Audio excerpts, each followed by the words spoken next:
Now, what is it about the story that is so bad? Well, what's happening in the film, and I won't give it away, is that it's a village. I kind of like the idea.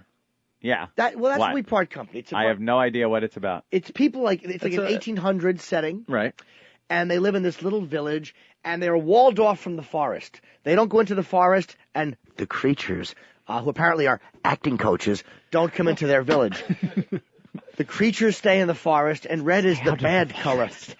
Don't go into the forest. Don't go into the forest. Don't go into the forest or anywhere near the Golden Globes.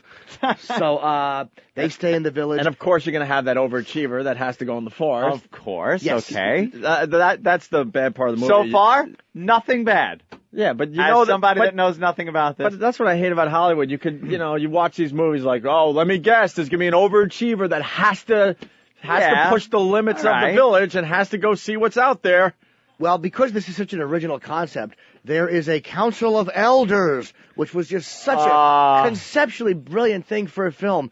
And at one point, I don't want to give anything away, Joaquin Phoenix is stabbed by retard Adrian Brody, stabs him when he finds out that Joaquin is going to, I hope I didn't spoil it for anyone, is going to marry the girl that he likes, who's blind, by the way. Not the one who said, I love you, we should shout it. Not that one, but the one who said, I would like to dance. Dancing is agreeable, I guess because you'll never drive, whore, because you're blind. She's the one who... It's the 1800s. Yeah, that was a good point.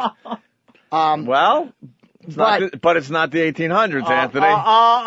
Whoops! Oh, no! Oh, Jesus! Oh, no. You wrecked it! Oh! Wow, all right. Now that's kind of a cool twist. Wait, it's not a cool twist. No? It stinks. It's not? There's one part where after the girl wants to go into the towns for the medicine. I gotta recover from this. Yeah. That is a complete ruin of the movie. They have to go into the towns Wow. to get medicine for Joaquin or he's going to die. Joaquin Phoenix is going to die. Because, see, they're living like it's the 1800s. Of course. But his injury is such that there's medicine that they have to get from the town. The town. Yeah. So she's preparing to go into the woods. The blind girl is going to walk through the woods to the town. Because she's the best choice. Are you kidding me? And William Hurt gives a speech to the other elders because they're like, look, you're risking what we built here, this private thing, by sending her into the town where she may, run into Sanford Meisner. So this is exactly what's going on. And William Hurt, I took some of his monologue to the other elders. The elders. And this is his bit of overacting atrocity. Right? Who do you think will continue this place, this life? Do you plan to live forever? It is in them that our future lies. It is in Ivy and Lucius that this way of life will continue. Yes, I have risked. I hope I am always able to risk everything for the just and right cause. Ooh, yeah. That makes my skin crawl. And again, I can't blow the ending. But the fact is that the whole movie, you think it's the 1800s, and then she crosses a fence and sees a park ranger, and you do realize that they're living in modern times. And by the way, there are no creatures. They're just red suits that the elders keep. There's no creatures.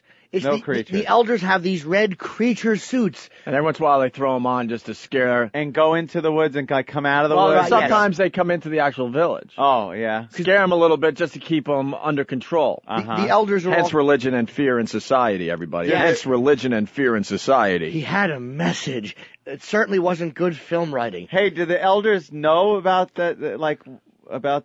what times they're living in? Oh, yeah, they were. Here's the the elders thing. know. The elders were all crime victims in real life, so they decided to build this peaceful crime-free perfect place. society. Perfect society. But what we learn is even a perfect society has a problem, and in this Right. case, it was the retard. The guy. writing and the directing, yeah. So I hope any of you that went out to buy this DVD, I hope I ruined it for you. There's no creatures. There might be two scary moments. The most horrifying part is when the credits roll and you realize you got suckered in to buying this piece of garbage. It is horrendous. Everything he's done since The Sixth Sense has gotten progressively worse. But he's making a statement about religion and how religion controls a society and how fear controls a society. Yes, from free thinking. Here's the statement about religion he's making. You can strap this film to your waist and run onto a bus in Tel Aviv. It is horrendous. The village stunk. Now, if you ask me, not having seen the movie, but now having been told the plot and everything. It sounds like a Twilight Zone. It sounds like it could be a Twilight Zone episode. But terribly done, and the writing was so weak, and the story was so weak. Had they thrown that twist at the end, and it was well acted and well done and scary, it might have been like, because it sounds. whoa. Look, on the outside, having seen the movie, I it sounds like a good idea. It was a good idea. It actually sounds like a good idea for a movie. Right. Atrocious. I was livid when I was. Do you understand? I wanted to go to bed last night. I took cough medicine that makes me sleepy. Instead, I said, let me whack my bag one time and then watch this, and I couldn't sleep. I was so aggravated. Wow. And I think the final, one of the final lines of the movie was, "My darling, my blood." No. I don't know what that is either. And then,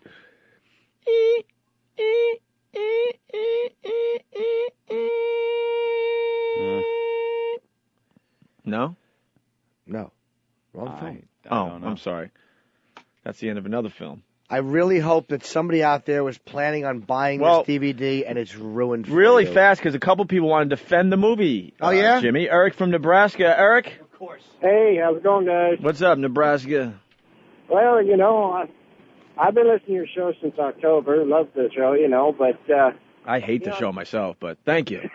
I tell you, Jimmy, maybe you should go out and get a hooker because you seem to be in a very pissed-off mood this morning. The Village is an awesome movie. Hey, listen, first of all, you live in Nebraska. You just like it because with the 1800s, that looked like futuristic and modern to what you're used to out there. The movie stunk. Someone doesn't like wide open spaces, eh? I love wide open spaces. Eric, what did you like about the movie? Well, I've watched all of M. Night Shyamalan's work, and he's a hell of a writer in the sense that he will drag you one way and then give you that plot twist at the end. Yeah, like everybody else in Hollywood does now. You go left, you go right, and there's the guy in the middle with no money going, what do you want from me? It stinks. It looks familiar. Jimmy. Not everybody can be wrong, and you're a hell of a comedian, but apparently you don't know shit about acting. I know a lot about acting, and I know awful acting, dude. Believe me, I like good actors. I'm disgusted that Jamie Foxx didn't win Best Actor, that he only won Best Actor for a musical comedy. I know a lot about acting. You've come back. And every once in a while, Hollywood will surprise you and throw you a twist, because I really thought that Morgan Freeman was going to be the one that died. Uh-huh. Well, All right, now I know. I just wanted to defend the movie a little bit here and say hello to you guys. Dude, maybe my words ain't worth much, and that's fine. But, The Village, all right, Eric. dude, The Village was atrocious. The twist, it cheated. The story was so weak and all over the place and boring. That's cornball love story between that dullard Joaquin Phoenix and this stupid blind broad who walks through the woods, and then Adrian Brody at the end escapes because he tried to kill somebody, and then he puts on the red monster suit, and she stands in front of an open hole and then steps away at the right moment, and Adrian Brody runs and falls and dies in the hole. The blind girl found the hole in the woods and knew to step away, so the retard in the monster costume, and this idiot from Nebraska is calling up like it's Citizen Kane. It stunk. All right, Bob from Jackson.